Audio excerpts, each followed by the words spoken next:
Salut les amis, Bhaskar pour Hypnomachie. Alors je vous fais une vidéo totalement improvisée puisque ici nous sommes à l'aéroport de Vienne. Voilà, il est un petit peu tard, je suis en transit.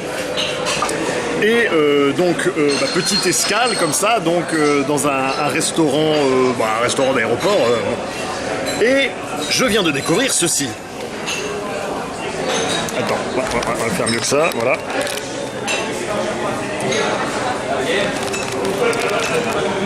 Et ceci, c'est de la sauce à l'estragon. Alors vous allez me dire, ça n'a absolument aucun intérêt. Si. Parce que lorsque je prends une frite et que je la trempe dans la sauce à l'estragon, ah vous voyez là on est au top de YouTube, hein, vraiment c'est vrai. Et que je prends donc quoi, qu'est-ce qu'il y a? Je fais des blagues de merde. Donc là on est sur le top de YouTube, disais-je. Et en fait quand je mange cette frite avec cette sauce à l'estragon,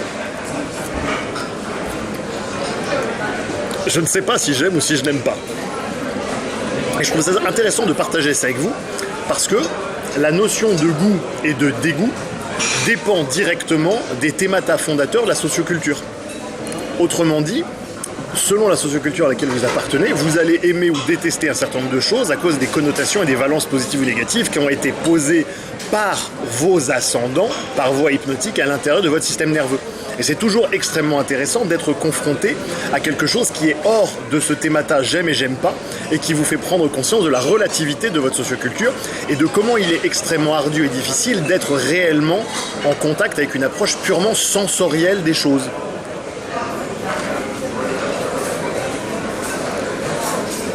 Parce que quand on est en approche de la nourriture comme ça, de façon totalement sensorielle, il n'y a plus de j'aime et j'aime pas. C'est infralimbique. En fait, dans une certaine mesure, mon cerveau ne détecte pas cette sauce. C'est-à-dire que quand je la mélange à d'autres ingrédients, le goût n'arrive pas. C'est-à-dire qu'il y a bien une texture, mais il y a quelque chose qui n'est pas perçu par manque de préconditionnement culturel. C'est quelque chose qui avait déjà été mis en évidence par des psychologues qui avaient étudié les récits de Christophe Colomb. Et ils racontaient comme ça que les indigènes ne voyaient pas les bateaux à l'horizon. Parce que justement rien de tel ne ressemblait à cela dans leur socioculture, et ils avaient l'impression que les individus descendaient comme ça du ciel littéralement, alors que bien évidemment qu'ils venaient en bateau et que théoriquement les indigènes avaient vu les bateaux, mais que un certain nombre d'entre eux n'arrivaient pas à voir qu'il y avait quelque chose puisqu'ils n'avaient pas été préparés à le voir. De la même manière, lors des études de médecine, autrefois, vous savez qu'il était extrêmement tabou de disséquer les corps. Il y avait la chrétienté qui mettait là-dessus une valence extrêmement négative, c'était tabou. Et les premiers temps de l'anatomie ont été faits sur la dissection de cochons et de porcs. Or, le porc et le cochon disposent d'une artère ou d'une veine que les humains n'ont pas.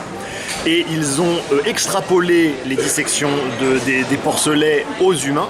Et pendant des générations, les médecins ont montré à leurs étudiants, lors de la dissection de cadavres humains, une veine qui n'existait pas et donc ils ne pouvaient pas trouver en disséquant les cadavres, mais par psychologie sociale, par esprit de conformité sociale, les uns et les autres disaient « Ah oui, on la voit bien » quand ils étaient 20 étudiants autour d'un cadavre avec le maître qui disséquait.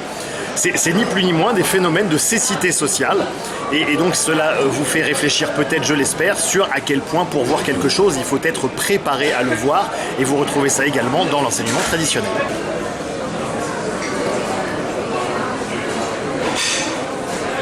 Et en fait, le goût est totalement neutre. Il est ce qu'il est et il n'y a plus de valence positive qui constitue dans une certaine mesure une espèce de surcadre qu'on surimpose au réel. Donc je vous propose, si jamais le cœur vous en dit, amis hypnomachiens, de faire ce genre de petit exercice lorsque vous êtes à l'étranger, même si là, Vienne, c'est pas non plus d'un exotisme absolument incroyable, mais peut-être ça vous donnera envie d'essayer avec d'autres choses. N'hésitez pas à me dire dans les commentaires si jamais vous avez fait cette expérience et comment ça a été pour vous. Normalement, vous allez bugger, parce que si vraiment vous avez fait cette expérience totalement, vous n'allez pas réussir à la mettre en mots, tout simplement. Et visiblement, je ne suis pas le seul à qui ça fait bizarre, n'est-ce pas, Samy ?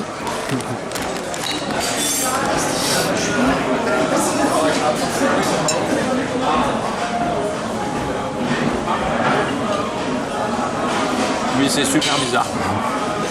C'est pareil, je sais pas si j'aime ou j'aime pas.